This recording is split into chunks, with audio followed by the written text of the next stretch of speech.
Presiden terpilih Prabowo Subianto dan Wakil Presiden terpilih Gibran Raka Buming Raka kabarnya sudah menggodok postur kabinet pemerintahannya untuk periode 2024-2029. Seperti yang disebutkan Wakil Ketua Dewan Pembina Partai Gerindra, Hasyim Joyo Hadikusumo beberapa waktu lalu. Di Kabinet Prabowo sekarang ini ada beberapa alumni SMA Taruna Nusantara yang jadi menteri. Saya sudah hitung 2, 3, 4 mungkin. Lulusan SMA Taruna Nusantara bakal jadi menteri di kabinet yang baru ini. Partai Gerindra pun tak menampik kabar yang berembus usai bocoran dari adik Prabowo Subianto tersebut. Sekjen Partai Gerindra Ahmad Muzani mengatakan Prabowo Subianto memang ingin kursi menteri diisi oleh kalangan profesional. Terus di antara tokoh-tokoh juga sudah mulai disebut dan sudah mulai dilakukan penjaringan dan penyaringan, pemilahan dan pemilihan. Tapi itu semua sifatnya masih wacana. Pak Prabowo ingin ini adalah sebuah pemerintahan zakon kabinet, di mana yang duduk adalah orang-orang yang ahli di bidangnya, meskipun yang bersangkutan berasal atau diusulkan dari partai politik. Sementara itu, Ketua Umum Partai Demokrat Agus Harimurti Yudhoyono mengaku siap jika ditempatkan dan ditugaskan pada pemerintahan Prabowo Gibran. Terlebih, AHY memang merupakan alumnus SMA Taruna Nusantara 1997 silam. Saya benar-benar menghormati, Demokrat benar-benar menghormati hak prerogatif dari Bapak Presiden terpilih Pak Prabowo Subianto, yang tentunya sampai dengan saat ini saya tahu beliau masih sangat serius untuk menyusun langkah-langkah strategis ke depan, termasuk penyusunan kabinet. Dan Demokrat ingin menjadi bagian dari itu semua. Oleh karena itu saya siap ditempatkan dan ditugaskan dimanapun. Saya tidak mau berandai-andai, kita tunggu saja apakah. Sebelumnya, Presiden terpilih yang juga Ketua Umum Partai Gerindra Prabowo Subianto juga sempat membocorkan siapa saja yang akan mengisi kabinet pemerintahannya. Saat Rapimnas Partai Gerindra, Prabowo meminta izin Jokowi agar sebagian di antara menteri kabinet kembali bertugas. Pak, maaf Pak, karena Bapak pilih orang-orang hebat, mungkin sebagian dari mereka di kabinet saya Pak nanti ini. Seperti kata AHY, kita tunggu saja, jangan berandai-andai. Karena kepastian postur Menteri Kabinet Prabowo Gibran akan diketahui usai pelantikan pada 20 Oktober 2024. Tim Liputan, Kompas TV.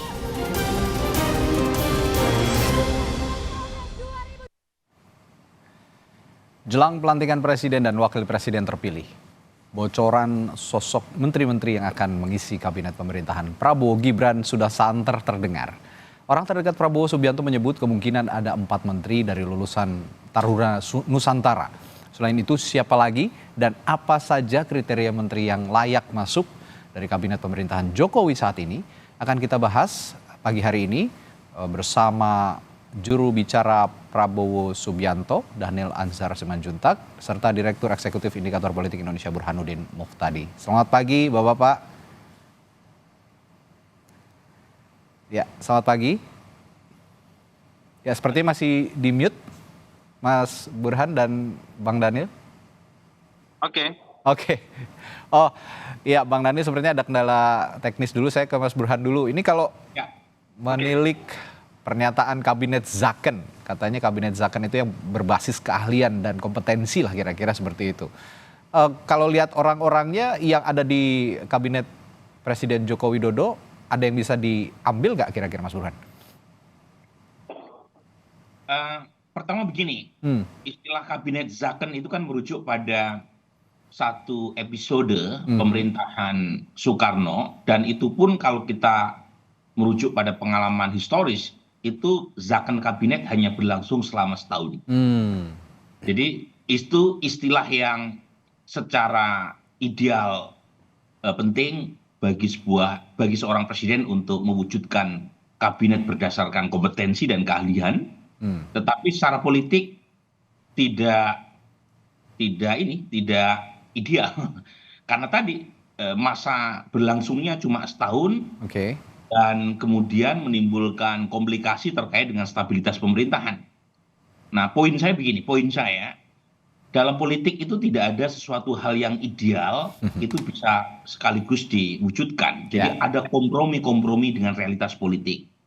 Nah, kalau pertanyaan Radit tadi, bagaimana dengan pemerintahan Pak Jokowi sekarang? Berapa banyak menteri yang bisa ditarik kembali seperti yang Pak Prabowo pernah sampaikan dalam acara Rapimnas Gerindra? Pertama begini, pertama narasi yang dipakai kan narasi yang sama ya, narasi keberlanjutan. Betul.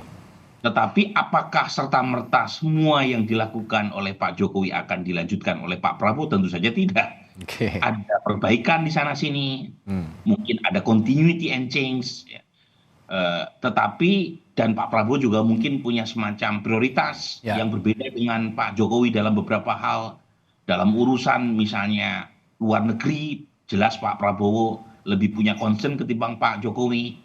Dalam urusan pertahanan, mungkin juga dalam urusan pertanian, karena Pak Prabowo lama menjadi ketua HKTI. Itu hal-hal yang sedikit banyak membedakan prioritas antara Pak Jokowi dengan Pak Prabowo. Dan dalam konteks pemilihan anggota kabinet, karena Pak Prabowo punya concern di situ, Kementerian Luar Negeri, Kementerian Pertahanan, Kementerian Pertanian adalah orang-orang yang saya kira akan sangat dipercaya oleh Pak Prabowo. Dan kemungkinan menterinya bukan berasal dari menteri-menteri yang sekarang jabat portofolio itu di masa Pak Jokowi. Misalnya itu ya. Jadi itu ilustrasi saja bahwa karena perbedaan skala prioritas, ada beberapa kementerian yang dugaan saya itu betul-betul Pak Prabowo langsung yang melakukan semacam fit and proper test. Sementara untuk menteri-menteri dari partai, karena sebagian besar pendukung partai Pak Jokowi dengan Pak Prabowo sama, kemungkinan besar ya orang-orangnya bisa sama. Misal Partai Demokrat, Mas Ahaye sudah masuk ke pemerintahan Pak Jokowi 2023 ya, dan sekarang menjadi menteri ATR, kepala BPN. Kemungkinan kalau Demokrat masuk, nama yang disodorkan salah satunya adalah Mas Ahaye. Dia alumni Taruna Nusantara juga gitu. Kemudian misalnya menteri dari PAN, ya.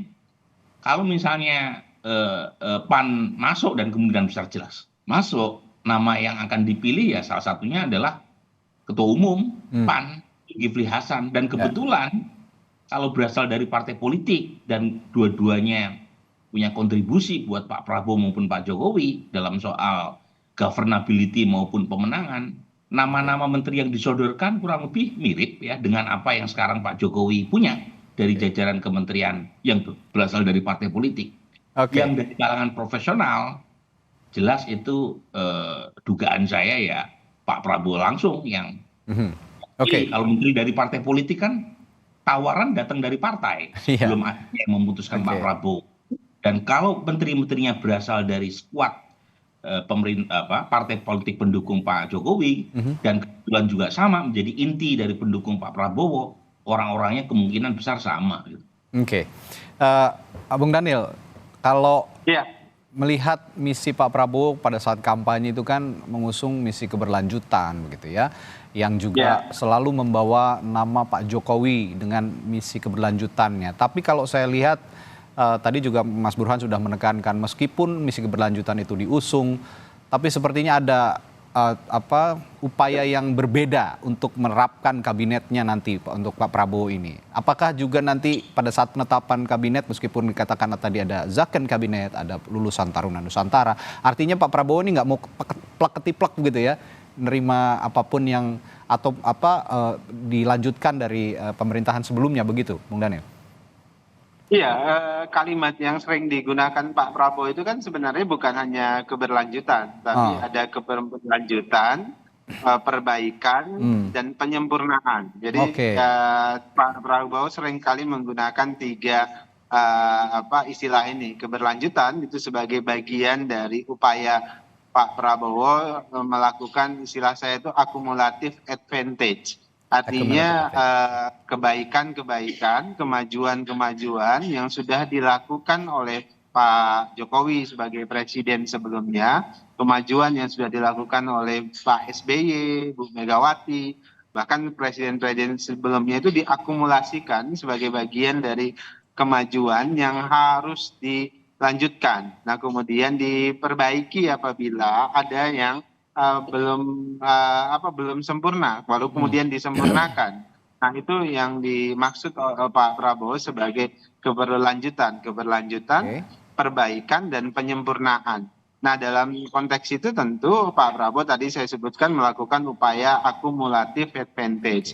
Nah, terkait dengan istilah zaken kabinet yang kemudian disampaikan oleh Sekjen Partai Gerindra Pak Ahmad Muzani, zaken kabinet ini tentu berbeda dengan pemaknaan historis dari zaken kabinet tadi yang sempat dijelaskan oleh Mas Burhan. Dulu tahun 1955 Bung Karno membentuk zaken kabinet karena berangkat dari kekecewaan terhadap partai politik lah sebut begitu, kemudian dibentuklah kabinet Juanda yang hanya 1 tahun itu, tapi kemudian kan tidak efektif juga. Nah, tapi dalam konteks zaken kabinet yang dimaksud oleh Pak Prabowo yang kemarin disampaikan oleh Pak Muzani itu adalah kabinet di mana orang-orang yang nanti duduk di kabinet itu harus mempunyai setidaknya 2 hal ya, dari sekian banyak syarat tentu. Pertama adalah integritas, kemudian kedua kompetensi. Nah, profesionalisme dalam konteks tadi saya bingkai dalam 2 kata yaitu integritas dan kompetensi tadi yang kemudian saya sederhanakan dalam bentuk profesionalisme itu bisa berasal dari partai politik, bisa juga berasal dari non partai politik. Jadi tidak ada dikotomi mana partai politik maupun mana non partai politik. Kalaupun dia direkomendasikan oleh partai politik, itu harus dipastikan mereka punya kompetensi khusus yang memang dibutuhkan oleh Pak Prabowo. Jadi kan selama ini ada seolah-olah dikotomi, seolah-olah kalau orang partai politik itu tidak profesional gitu ya. Di partai politik itu banyak sekali para ahli keuangan, ahli hukum dan sebagainya, ahli pendidikan. Jadi orang-orang yang di partai politik juga tidak kalah keren dan tidak kalah profesionalnya. Mereka punya kompetensi yang macam-macam yang kemudian mereka memutuskan untuk masuk partai politik. Nah, jadi Pak Prabowo tidak dalam posisi memaknai zaken kabinet artinya non partai, tapi memaknai zaken kabinet itu sebagai upaya menghadirkan anggota kabinet yang memang punya profesionalisme tinggi, yang punya kompetensi tinggi dan integritas yang tinggi. Oke, nggak apa-apa dari partai politik, tapi the right man on the right place. Keahliannya sesuai dengan kementerian yang akan diisi, kira-kira begitu, atau lembaga yang akan diisi. Tapi begini Mas Burhan, kalau gitu the right man on the right place harus bersedia juga dikuliti oleh kita begitu ya, menteri-menteri dari partai politik yang punya background sesuai dengan kementeriannya ini. Bukan begitu Mas Burhan? Oh iya, tentu saja ya. Tetapi sebelum ke situ, saya kira kita tidak hanya melihat siapa orangnya yang akan mengisi pos kabinet, tetapi struktur kabinetnya seperti apa, postur kabinetnya seperti apa. Nah, ini krusial nih karena sebelumnya kan sudah muncul beberapa isu terkait dengan pembengkakan pos kementerian pada masa Pak Prabowo dan Mas Gibran dilantik sebagai presiden dan wakil presiden mendatang. Dan itu terkait dengan revisi Undang-Undang Kementerian Negara yang awalnya mematok batas maksimum kementerian sebanyak 34, kemudian dimungkinkan lebih dari 34 ya, sesuai dengan kebutuhan. Nah, kata-kata sesuai dengan kebutuhan ini kan memberi semacam spekulasi bahwa pos kementerian zaman Pak Prabowo nanti akan lebih besar ketimbang yang selama ini kita saksikan pada zaman Pak SB maupun zaman Pak Jokowi. Nah, kalau kemudian seperti itu tafsirannya, pertanyaan yang muncul kemudian adalah berapa banyak pos kementerian. Nah, yang kedua, wakil menteri. Wakil menteri ini seringkali kan diilustrasikan sebagai satu pos pejabat yang dimasukkan untuk satu memberi semacam tambahan energi buat pos kementerian yang dikelola oleh satu menteri, atau pos kementerian yang terlalu besar dan karenanya membutuhkan pos wakil menteri. Tetapi jangan lupa, wakil menteri juga kadangkala dianggap sebagai bagian dari power sharing. Terutama untuk menteri-menteri yang berasal dari partai politik non-PT. Oke. Kalau kita mengacu pada pengalaman Pak Jokowi sekarang kan misalnya Raja Juli Antoni dari PSI diberikan pos wakil menteri BPR, BPN, dan ATR. Kemudian yang lain juga demikian. Misalnya dari Sekjen Partai Bulan Bintang juga diberikan pos kementerian sebagai wakil menteri. Nah, pertanyaan berikutnya, apakah model seperti itu juga akan berlanjut untuk zaman Pak Prabowo nanti? Dan yang terakhir ini yang penting saya kira, apa implikasinya? Kalau pos kementerian plus wakil menteri terlalu banyak. Karena tendensi itu dimungkinkan karena Pak Prabowo ingin merangkul seluruh kekuatan kan ke dalam pemerintahan. Implikasinya Mas Radit, itu checks and balance tentu akan menjadi pertaruhannya. Yang kedua, power sharing kalau terlalu besar itu juga akan menimbulkan komplikasi terkait dengan anggaran dan koordinasi. Apalagi kalau menteri yang berasal dari partai politik, karena mereka punya kepentingan yang kadangkala sama dengan kepentingan Pak Prabowo, tetapi ada juga kepentingan yang tersembunyi yang berkaitan dengan agenda dari masing-masing partai. Jadi hal-hal semacam ini saya kira perlu diperjelas karena kita belum tahu nih pos kementerian nanti ada berapa banyak dan berapa besar ya yang dialokasikan untuk power sharing. Ini yang saya coba tanya ke Bung Daniel, pos kementeriannya bagaimana kira-kira? Kalau memang diubah, kalau sekarang 34, kabarnya nanti akan 44. Ini tadi kalau terlalu banyak, terlalu gemuk gitu, kalau kata Mas Burhan tadi ada problem soal checks and balances, ada juga problem soal power sharing gitu ya, checks and balances yang minim dan power sharing terkait dengan anggaran. Bagaimana mendudukan masalah ini, Bung Daniel? Ya, pertama memang proses awal Pak Prabowo membentuk kabinet itu berangkat dari melakukan verifikasi terhadap program-program yang sudah menjadi visi misi dan janji kampanye Pak Prabowo. Jadi menderifikasi program-program itulah yang kemudian nanti diinstitusionalisasikan dalam bentuk kementerian-kementerian yang ada. Apabila kemudian program itu tidak bisa di-cover oleh satu kementerian yang sudah existing pada saat ini, maka bisa jadi dibentuk lembaga atau badan baru. Atau bisa juga penggabungan lembaga atau badan baru. Misalnya kan yang diakomodir oleh pemerintahan Pak Jokowi pada saat ini itu adalah Badan Gizi Nasional yang dikepalai oleh Pak Dadan hari ini. Nah, itu adalah bentuk dari verifikasi dari program makan siang bergizi yang di-endorse dan didorong oleh Pak Prabowo.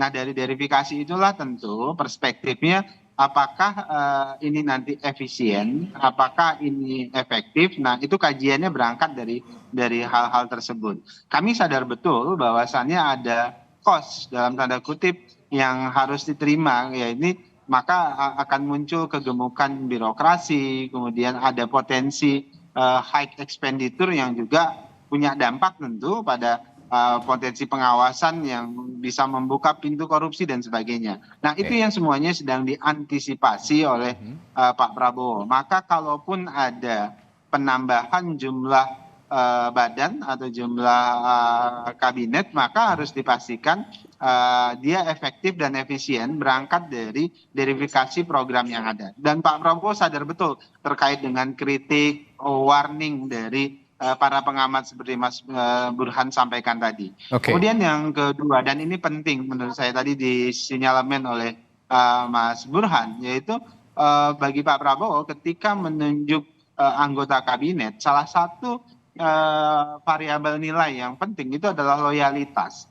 Maka Pak Prabowo tidak mau lagi ketika kemudian ditunjuk menjadi menteri di kabinet Pak Prabowo nanti ada double standar atau double loyalty terkait dengan kerja-kerja di kabinet. Bagi Pak Prabowo ketika menjadi menteri Prabowo Subianto, maka harus dipastikan loyalitasnya sepenuhnya untuk pemerintahan Pak Prabowo, sepenuhnya untuk agenda-agenda pembangunan. Jadi jangan sampai ada istilahnya itu ada subversif di belakang, diam-diam begitu membawa agenda masing-masing untuk kepentingan masing-masing. Semuanya harus bekerja penuh untuk kepentingan pemerintahan Prabowo Subianto, sepenuhnya untuk kepentingan rakyat banyak. Dan itu menjadi wanti-wanti Pak Prabowo sejak awal. Dan publik tahu betul bagi Pak Prabowo loyalitas itu adalah hal yang sangat penting, baik itu loyal ke atas maupun loyal ke bawah. Itu bagian yang dinilai yang selalu diusung Pak Prabowo dalam setiap kepemimpinan beliau. Oke, saya kembali ke tema besar kita hari ini bahwa komitmen pemerintahan Prabowo Gibran akan mengedepankan kabinet yang profesional gitu ya, melalui tadi kalau narasinya adalah second kabinet. Nah, sebenarnya narasi seperti ini kan muncul setiap pergantian rezim. Pada saat pergantian rezim ke Presiden Joko Widodo, saya masih ingat bahwa Presiden Jokowi mengatakan kabinet kami akan berisi menteri-menteri yang profesional, ya tidak mengedepankan kepentingan politik lah, kasarnya begitu. Dan di kabinet Prabowo Gibran juga muncul narasi second kabinet yang mana maknanya adalah yang ahli di bidangnya. Meskipun tadi kalau kata Bung Daniel ya jangan anti sama partai politik, di dalam juga masih banyak orang-orang profesional hebat di partai politik yang harus diperhatikan. Tapi mengapa narasi-narasi ini muncul setiap pergantian rezim dan apa maknanya? Kami akan tanyakan setelah jeda kepada narasumber kami di Sapa Indonesia Pagi setelah jeda. Kita lanjutkan perbincangan pagi hari ini masih soal bagaimana melihat ke depan siapa-siapa yang akan dipilih oleh Prabowo Subianto dan Gibran Rakabuming Raka untuk mengisi posisi menteri di kabinet Prabowo Gibran nanti. Tadi saya sempat menyinggung bahwa narasi kabinet yang profesional itu sebenarnya sudah tidak baru lagi. Di rezim sebelumnya pada saat Presiden Joko Widodo sempat menyebut juga bahwa narasi kabinet profesional atau tidak didominasi parpol ini juga muncul pada saat itu. Dan sekarang juga terulang melalui narasi second kabinet. Tapi yang tadi dikatakan bahwa second kabinet itu tidak terpaku pada kalangan profesional non-parpol. Parpol juga banyak yang hebat, banyak yang profesional sehingga perlu dibidik, perlu dipertimbangkan untuk masuk dalam posisi kabinet. Tapi yang ingin saya tanyakan, mengapa narasi ini selalu muncul pada saat pergantian rezim, Mas Burhan? Ya, karena secara normatif ya, istilah second kabinet atau kabinet ahli atau kabinet profesional itu secara normatif positif di mata publik. Oke, membangun citra dulu kita ya. Tahu kalau kita lihat dari data-data survei, trust terhadap partai politik kan masih rendah. Ya. The most dislike institution ya partai politik. Jadi itu yang kemudian membuat ya istilah second kabinet yang diasosiasikan seolah-olah berasal dari luar partai itu selalu dimunculkan sebagai gimmick ya oleh siapapun yang diberi mandat sebagai presiden. Dan menurut saya tidak bisa selamanya disalahkan kepada publik ya. Karena kalau kita lihat dari data, jadi saya setuju dengan Mas Daniel bahwa kabinet profesional bisa datang dari partai, bisa juga datang dari luar partai.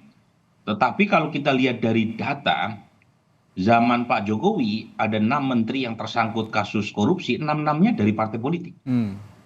Kemudian zaman Pak SBY dari 6 menteri yang secara ingkrah terbukti kasus korupsi, 5 dari partai politik, 1 dari non partai politik.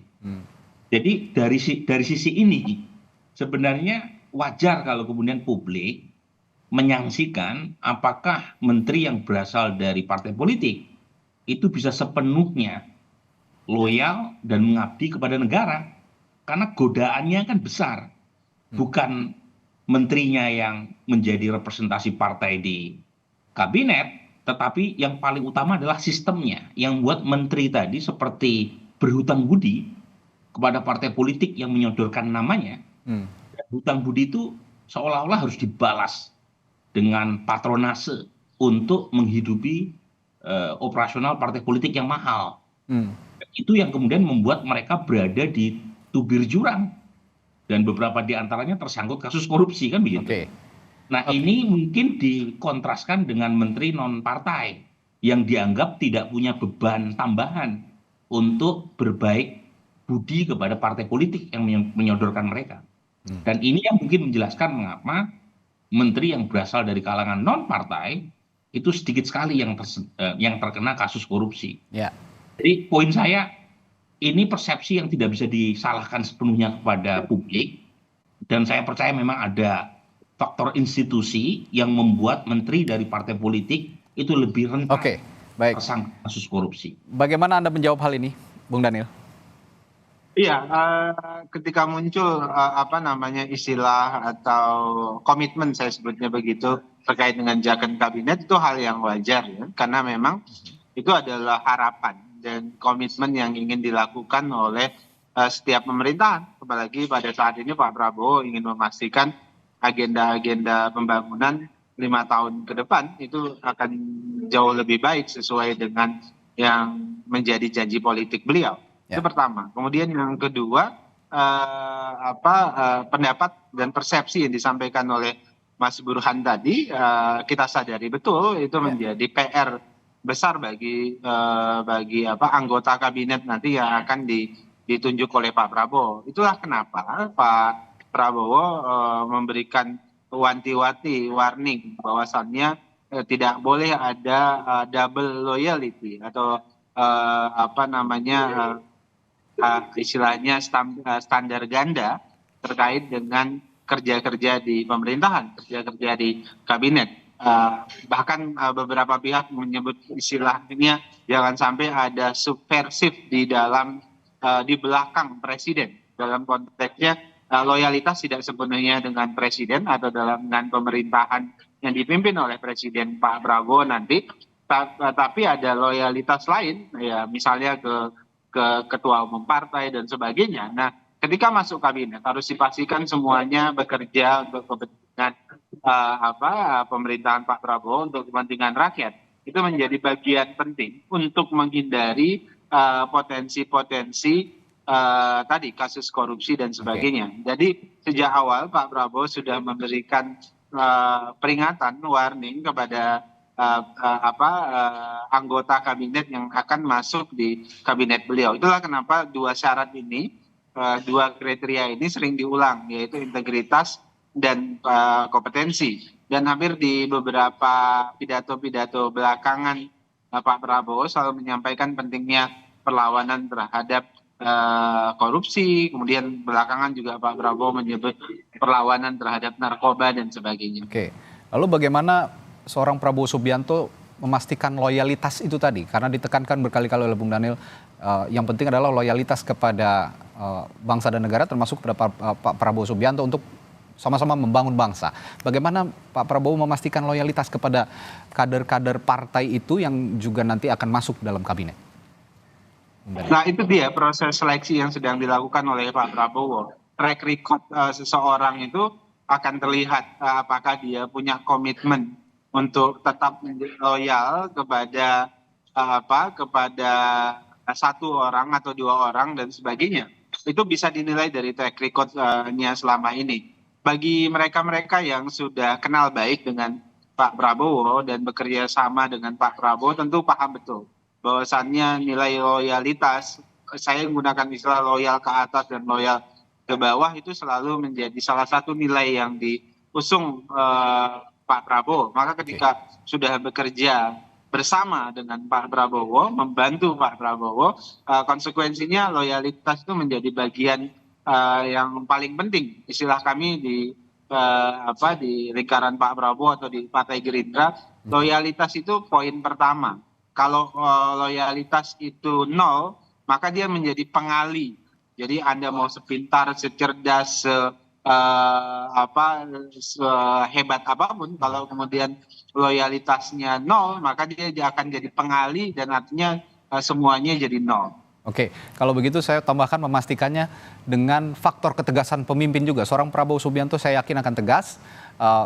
Jika memang tidak loyal, ya silakan out, begitu kira-kira ya, Bung Daniel? Oh iya, Pak Prabowo akan selalu bilang begitu. Anda tidak ingin bekerja bersama saya, komitmennya sesuai dengan visi misi saya, Anda silakan out. Itu yang selalu disampaikan oleh Pak Prabowo. Dan Pak Prabowo terkait dengan itu tidak ada kompromi. Anda tidak patuh, Anda disobey begitu, maka Anda silakan out dari tim kerja saya. Oke. Nah, ada satu faktor lagi yang harus diperhatikan selain partai politik kalau di kabinet Presiden Jokowi sebelumnya. Ada fenomena keterlibatan relawan di sana yang juga menjadi unsur pengali tadi, unsur pengali untuk mengisi posisi-posisi politis yang ada di negara ini. Nah, Mas Burhan, kalau melihat, saya ke Mas Burhan dulu sebelum ke Bung Daniel. Kalau saya melihat fenomena relawan atau unsur-unsur yang berada di dukungan Prabowo Gibran pada saat Pilpres nanti, apakah nanti juga akan tampak di kabinet Prabowo Gibran? Sebelum jawab itu ya, Raditya, saya ingin melihat secara umum dulu ya, garis besarnya. Pertama dari sisi positifnya, Pak Prabowo punya waktu yang cukup. Terpilih bulan Februari, dilantik bulan Oktober. Jadi waktu yang sangat cukup untuk melakukan proses fitting. Dan banyak hal yang harus dikalkulasi, termasuk urusan power sharing, termasuk urusan meritokrasi, dan lain sebagainya. Yang kedua, yang saya kira juga sisi positif Pak Prabowo adalah ini proses transisi paling smooth sepanjang kita punya pengalaman pergantian presiden. Banding sebelumnya, itu antara presiden yang digantikan dengan presiden yang menggantikan biasanya tidak se-smooth sekarang. Coba lihat ke belakang ya, 2014, Pak Jokowi dengan Pak SBY, apalagi zaman Pak SBY dengan Ibu Mega, kemudian antara Gus Dur dengan Ibu Mega, antara Pak Soeharto dengan Pak Habibie, itu tidak smooth. Sekarang paling smooth karena narasinya sama. Dan Pak Jokowi banyak sekali melakukan proses akomodasi, termasuk ya semua program yang akan dieksekusi oleh Pak Prabowo itu RPJMN-nya, kemudian macam-macamnya dipersiapkan dari sekarang. Artinya ada sisi positif yang memungkinkan Pak Prabowo langsung flying start. Itu sisi positifnya. Tetapi saat yang sama tantangan juga sangat tidak mudah ya. Jadi ini udah 4 bulan berturut-turut kita mengalami deflasi. Daya beli masyarakat turun. Ada indikasi pertumbuhan ekonomi menurun. Di saat global ekonomi sedang slow down. Tahun depan itu jatuh tempo utang kita tuh 800 triliun. Dan otomatis akan memangkas pengeluaran pemerintah untuk kepentingan masyarakat. Termasuk jangan lupa nih, kita punya beban fiskal yang besar. Karena ada program baru Pak Prabowo terkait dengan makan bergizi, gratis, kemudian mungkin penguatan berkaitan dengan sektor pertahanan dan seterusnya. Jadi sesuatu yang tidak mudah terkait dengan ekonomi dunia yang merosot, dan kalau ekonomi merosot, pajak otomatis turun. Agenda besar yang dipersiapkan mungkin akan terkendala oleh fiskal. Jadi plus minus ini itu seharusnya bisa memberi semacam insight buat Pak Prabowo untuk memperkecil ya hal-hal yang berkaitan dengan balas budi politik, termasuk kerelawan gitu. Jadi namanya juga relawan, kan harusnya rela dong. Rela, nggak berharap apa-apa. Ada pamrih, berarti bukan relawan.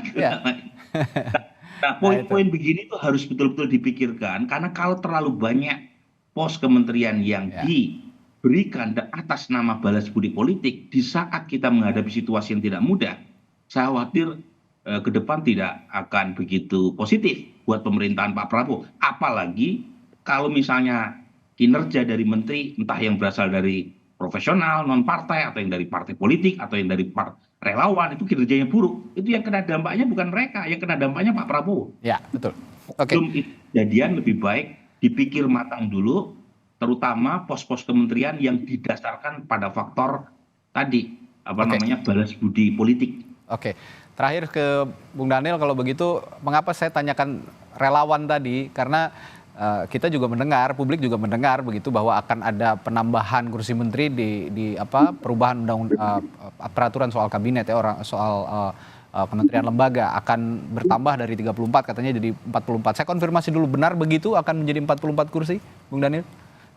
Begini Mas Radhi, jadi kalaupun ada penambahan jumlah kementerian itu bukan karena terkait dengan harus memasukkan orang per orang, tapi karena ada kebutuhan menderifikasikan program-program Pak Prabowo, atau justru ada penggabungan kementerian yang sudah ada. Jadi tidak terkait dengan orang per orang, institusi dan sebagainya, tapi upaya mengakselerasi dan mendorong efektivitas dan efisiensi dari program yang sudah menjadi janji politik Pak Prabowo. Itu pertama. Kemudian yang kedua, Mas Radi, kompleksitas politik kita memang tinggi sekali. Misalnya ada faktor relawan, ada partai politik dan sebagainya. Nah, ini yang kemudian menjadi agenda dialektika Pak Prabowo. Ini kan seninya politik Indonesia. Artinya bagaimana agar pemerintahan beliau tetap efektif, semua visi misi dan program itu bisa berjalan dengan baik, namun kemudian di sisi lain politik kita harus tetap stabil, politik kita harus tetap demokratis, terjaga kualitasnya. Itu yang menjadi komitmen Pak Prabowo. Meminimalisasi resistensi juga penting untuk mengarungi pemerintahan 5 tahun ke depan. Betul. Jadi dialektika itulah yang sedang dibangun oleh Pak Prabowo. Publik percaya, saya percaya, publik optimistis, pasti optimistis karena Pak Prabowo terpilih oleh publik, sehingga publik yang memilih itu optimistis bahwa Pak Prabowo akan membangun perubahan baru atau tatanan baru dalam pemerintahan kita di 5 tahun ke depan, sehingga kalaupun nanti ada kabinet yang diusung oleh Pak Prabowo itu berdasarkan zakon kabinet, mudah-mudahan tidak mengaburkan makna zakon kabinet itu sendiri.